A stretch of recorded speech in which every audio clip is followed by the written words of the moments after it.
سلام بینندگان عزیز و خوش آمدید به برنامه اخباری آزادی که در پخش مستقیم پیشنهاد شما می شود. امروز 29 ایول است و در 15 دقیقه بعدی اطراف این موضوعها صحبت خواهیم کرد. دادستانی در ولایت ختلون سرنوشت دادرسی را حل می کند که یک سرباز را در پستگاه چند مشت زد.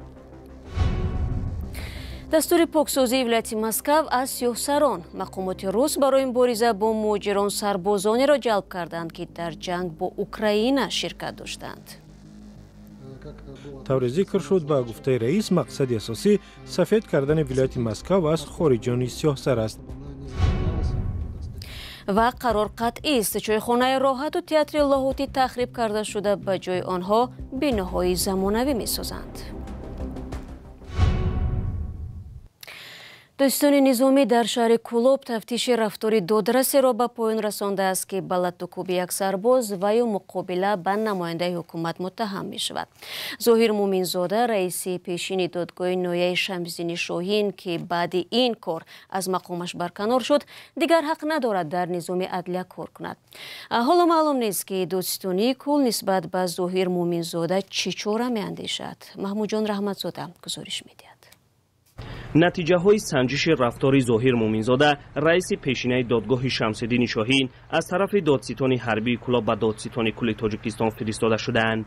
این سودیه یا دادرس به لطوکوب یک سرباز عیبدار می شود که در پاسگاه از مومنزاده حجت های مسافر ماشینش را طلب کرده است. خود ظاهر مومنزاده روز 26 ایول در صحبت به رادیو آزادی ضد این پرونده چیزی نگفت، ولی رسانه ها را عیبدار کرد که حالت به سرش آمده را سنساسیا کردن نشر کرده اند و یفزود در حال قرار دارد که چی گفتنش را نمیداند، اما به زودی شکایتش را به طور خطی پیشنهاد خواهد کرد. دادستان حربی کولوب گفت که بعد سپاریدن موادهای سنجشی از وجود پرونده شدن یا نشدن مومنزاده آگاه نیست. مواد سنجشی چند روز پیشتر از روی توبیک و فکراتور گنرالی جمهوری اسلامی سوورده و واسه با آغاز پرونده جنایتش معلومات ندارند. لطوکوب سرباز باعث به برکناری ظاهر مومنزاده از مقامات سودی شد. امامعلی رحمان پرزیدنت تاجیکستان روز 18 ایول در جلسه از رفتار ناشایسته و غیر آیین‌ناموی رئیس دادگاه ناحیه شمس‌دین شاهین یاد کرده فرمان داده است که اون نه تنها از وظیفه آزاد گردد بلکه از مقامات سودی کاملا رانده شود. اما نفر با نام زکریا مومنزاده به رادیو آزادی نوار لطوکوب شدن سرباز را فرستاد و گفته است که فرزند ظاهر مومنزاده است و پدرش بی سبب سرباز را لطوکوب نکرده است. با گفته او در گزارش ها راجع به ماجرا نظری همه طرف های حادثه به اینابت گرفته نشده است و مخصوصا آن که سرباز به دادرس حمله کرده است، ولی خود نوار دلیل این عقیده شدن نمیتواند. ویدیویی که کامراهای نظارتی نیمه شب 8 ایول ثبت کرده اند نشان می‌دهد که ظاهر مومنزاده از ماشینش بیرون آمده و سرباز را 3 مشت میزند و بعدا شریک او و سربازان دیگر مانع ادامه لطوکوب میشوند. ظاهر مومنزاده سال 2017 با فرمان پرزیدنت تاجیکستان امامعلی رحمان تعیین شده تا روز برکناریش رئیس دادگاه ناحیه شمس‌دین شاهین بود. پیش از این مومنزاده همچنین دادرس دادگاه ولایت ختلان کار کرده است. محمود جان رحمتزاده، آزادی، کولوب. حالا می رویم به روسیه. مقامات انتظامی این کشور گفتند که قصد دارند ولایت مسکو را به قول خودشان سفیدتر، یعنی از خارجیان سیاهسر پاک کنند. این گفته ویکتور پاوکوف سردار ریاست پلیس ولایت مسکو را یک نماینده ریاست در جلسه درباره مهاجرت غیرقانونی اقتباس آورده است. نوارها از نشست را ولادیسلاو یودین رئیس ناحیه دالگاپرودنی نشر کرده است. کایمارسیاتو با جزئیات بیشتری موضوع. در این ویدیو نماینده ریاست پلیس مسکو از قول رهبر خود ویکتور پاوکوف میگوید که ریاست میخواهد نه تنها منطقه را پاککاری کند بلکه قانونهای نوی را پیشنهاد نماید که احوال مهاجران را بدتر خواهد کرد. این زمان چند طرح قانون برای پرزور کردن چاره‌های مجبوری نسبت به شهروندان خارجی که قانونها را پامال میکنند در بررسی هستند. طور ذکر شد با گفته رئیس مقصد اساسی سفید کردن ولایت مسکو از خارجیان سیاهسر است. همین وظیفه اساسی پلیس است که در نیم سال آینده باید انجام دهد. در این نشست الک باسوف معاون رئیس ناحیه دالگاپرودنی درباره فعالیت دسته‌های اختیاریان میگوید که از سابقه‌داران جنگ اوکراین تشکیل یافتند. به قول منصبدار آنها در مبارزه با مهاجرت غیر قانونی سهمی زیاد می‌گذارند. از جمله همراه کارمندان پلیس در کوچه ها مهاجران بی‌حجت را بازداشت می‌کنند. به قول بسوف سربازان سابق تاکنون 450 مهاجر را دستگیر کرده به اداره های پلیس بردند. بیگانه ستیزی و یا برانگیختن نفرت به ضد مهاجران از آسیای مرکزی در روسیه همیشه وجود داشت، ولی بعد از آغاز جنگ اوکراین در سال 2022 و حمله مرگبار تروریستی به تالار کنسرتی کراکوس در ماه مارس امسال اوج گرفت و همچنان ادامه دارد. هدف این کار به گفته حامیان حقوق به سمت دیگر کشیدن افکار عموم از جنگ روسیه در اوکراین است.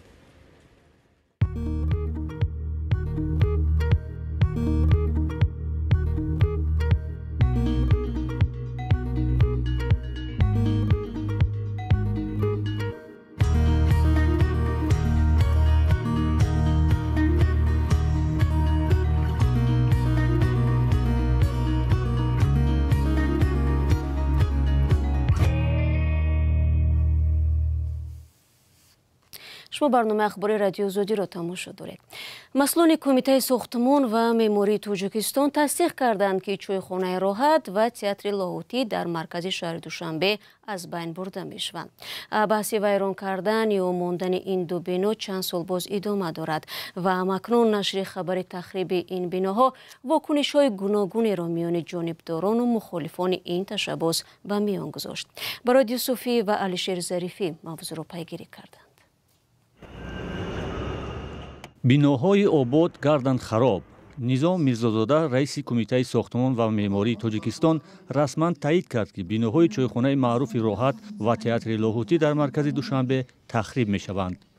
او این نکته را در نشست خبری نهاد زیر رهبریش بیان داشت و سببهایش را هم توضیح داد. بینای علاقه حکومت را بینای نوی زیبا را دیدید. این طرف بینای وزارت رشد اقتصاد دیدید. این طرف بینای وزارت عدلیه ساخته شده است دیدید. فون همین بینو دارد. همین چویخانه ما اگه زیب زینه دارد. از این خوب نیست که ما یک لایه زمانوی طراحی کنیم با طلبات معاصر جایگزین باشه در یک جای سازیم با نام چویخانه راحت. رئیس کمیته گفت چویخانه راحت را خوراک‌هایش از جمله لغمانش معروف کرده است که حالا چنین نیست. میرزاداده همزمان فرسوده شدن بینای تئاتر لاهوتی را ذکر نمود و گفت بهتر است بینای زمانوی تئاتر ساخته شود. با گفته او بین آشیانه‌های تئاتر لاهوتی از تخته ساخته شده و طلبات زمان معاصر جوابگو نیست. در پی از نو ساختن بینای حکومت تاجیکستان یک قسمت چویخانه راحت تخریب شد، اما قسمت اساسی آن هنوز مانده است. مقامات میگویند چویخانه راحت به فهرست یادگاری‌های تاریخی و فرهنگی کشور شامل نمی‌شود. طرفداران ماندن چویخانه گفتند راحت همچون مکان تاریخی باید حفظ شود.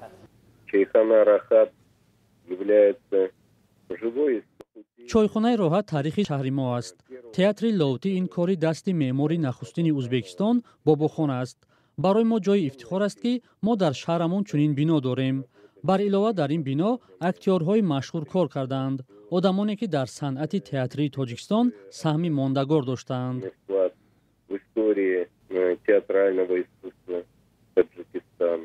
چویخانه راحت در سال 1958 ساخته شده یکی از مکانهای دیدنی پایتخت به شمار می رود. در پی بازسازی دوشنبه چند بینای قدیمی پایتخت از جمله تئاتر مایاکوفسکی، بینای وزارت کشاورزی و حکومت تاجیکستان تخریب شدند. کاری که سبب تنقیدهای زیاد شد ولی مانع تصمیم مقامات نگشت. برنامه را ادامه میدیم. رقابت امامعلی نورعلی جودوکار تاجیک با ورزشکار اسرائیلی باروخ شمایلوف در المپیاد پاریس جنجالی شد. قوازمایی این دو ورزشکار 28 ایول برگزار و با غلبه جودوکار تاجیک انجامید.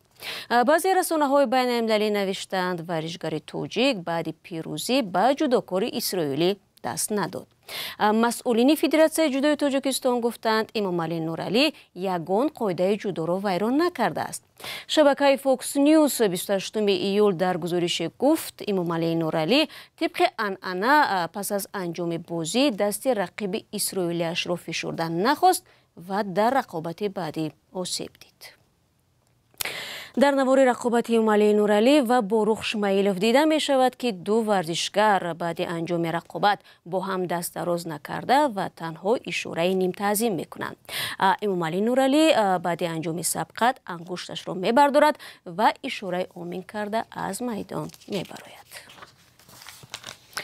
در این قسمت برنامه درباره آن قصه میکنیم که چگونه ایده ساکنان شهر پنجکент با ماهیداری عصبای خود را آرام میکنند. ولی آنها میگویند سالهای آخر ماهی در دریاها کم شده است، زیرا شکارچیان شستی برقی و تور را استفاده میبرند. این هم در حالی است که قانونگذاری در تاجیکستان چنین نوع ماهیداری را منع کرده است. چون و چرای موضوع در گزارش شادمانیتی. گاهی کنار این رودخانه ماهیگیرها را دیدن ممکن است، ولی آنها میگویند ماهی را نه برای فروش و خوردن بلکه برای استراحت داشته با همین وسیله عصبشان را آرام میکنند. برای این ماهیداران که از راههای دور میآیند ماهیداری شغل یا عادت بوده است که به آنها آرامش میدهد. کریم بابامرودو ساکن 60 ساله شهر پنجکент حدود 50 کیلومتر راه را طی کرده به دهه مرغزار آمده است و در اینجا ماهی میگیرد. او میگوید ماهیگیری از کودکی برای او یک شغل دوست داشتنی بوده، ماندگیش را دور میکند. باور کنید اگر یک ضیافتی باشد میپرتم همین کشش میکنم، ماهی ختم میرم. همین یک عادت شدگی. همین خیلی برادر جان. این شوق این ماهیگیری بکنم، دمگیری، آرام کردن اعصاب بسیار فایده داره میگم. فکر میکنم که همین خیلی هست. کریم بابامرودو میگوید سالهای آخر شیوه ماهیداری دیگر شده. ماهی در دریا کم شده است. خیانت است البته. خیلی ماهی در اینجا بسیار بود. هم تمام مردم بازی عادت کردن با تور میگیرن، کم شد. در مابین 1 ساعت 10-12 کیلو با 60 ماهی میخریدم. صد افسوس که امروز خیلی ممکن زندگیشون هم میگذارد که چی باشد. تمام جای هم کل به تور میکشن. این رود از کل هزار چشمه سلسله کوههای 7 کل پنجکент جاری می شود. بیشتر شیرماهی دارد. علیمجان میرزایف یک بیناکار است، میگوید برای آرامش عصب به اینجا می آید، ولی سالهای اخیر از خنک نظری مردم خسته می شود. او گفت ماهیداری طریق تور ماهی را کم کرده است، ولی گاهی شکار بیرحمانه ماهی با استفاده برق نیز صورت می گیرد که تخم ماهی را قیر می کند. حالتی که ماهیداران را به تشویش آورده است. خدا با هم داره رحم بیارده. اون وقت برخی زدن این وقتی بچه‌اش میمورد و اکرا دیگر خونه میکنن ماهی. مون من همین وزیکا کردیم تمام. در اون تور نمیکشیم، در اون آبام نمیداریم. درست کن. 2 هفته 3 هفته بعد اون استراحت میکنیم. در کل دریاهای تاجیکستان ماهیداری با چنگ را اجازه داده‌اند، ولی شکار ماهی با تور و استفاده برق جنایت است. در 2 سال اخیر در کل دریاهای تاجیکستان حدود 10 نفر برای شکار دزدی مجازات شدند. شکار ماهی از ماه اپریل تا آخر ماه ایول دوره تخمگذاری ماهیان میتواند سرشمار ماهی را کاهش داده به محیط زیست ضرر رساند. و اسلیدین شریپов برادر شوکت محمد یکی از فعالان مخالف حکومت را در تاجیکستان به 12 سال زندان محکوم کردند. حکم او در ماه مارس امسال صادر شده. خبرش روز 29 ایول دسترسی رادیو آزادی گردید.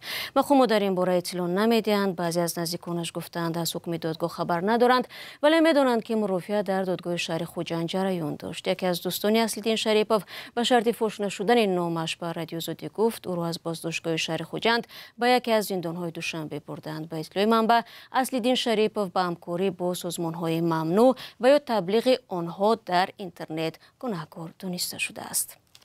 دوستان عزیز، شما میتوانید تفسیرات این خبر را در وبسایت رادیو آزادی پیدا کنید، اما اخبار آزادی را در این ثانیه ها من به پایان میبرم. سپاس که برنامه را چون همیشه تماشا کردید. خبر از این بیشتر را در وبسایت azadi.org و صفحه های رادیو آزادی در فیسبوک و اینستاگرام، تلگرام، تیک تاک و آزادی ویدیو یوتیوب میتوانید پیدا کنید. اگر شما هم خبر دارید لطفاً برای ما نویسید. تا برنامه‌های دیگر خود را احتیاط کنید. از آن و خدا نگهدار هر یکی شما باشد.